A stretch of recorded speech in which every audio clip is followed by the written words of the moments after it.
పొంగు వస్తే సరిపోద్దండి. Corn soup తయారు చేద్దామండి. మొత్తం వేసుకోకుండా సగం వేసి ఇంట్లో వాటర్ వేసుకోవాలండి. కలిపెట్టుకోవాలి.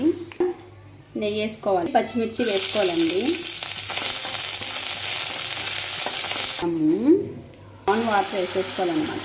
ఇప్పుడు ఇలా కలిపెట్టుకోవాలి. పెప్పర్ పౌడర్ వేస్తున్నాను. సాల్ట్ కూడా వేసుకోవాలండి. వెజ్ సూప్ పౌడర్ అండి. వెజ్ సూప్ పౌడర్ వేసి ఇలా కలపెట్టాలండి. స్వీట్ కార్న్ కొద్దిగా ఉంది కదండి, అవి కూడా యాడ్ చేసుకోవాలన్నమాట. పొంగు రావాలండి. కొత్తిమీర యాడ్ చేస్తున్నానండి. దగ్గరికి ఇంట్లో చేసుకున్న స్వీట్ కార్న్ సూప్ అయితే చాలా బాగుంటుందండి. టేస్ట్ చేసిగా చాలా బాగుంది. ఒకసారి మీరు కూడా ట్రై చేయండి.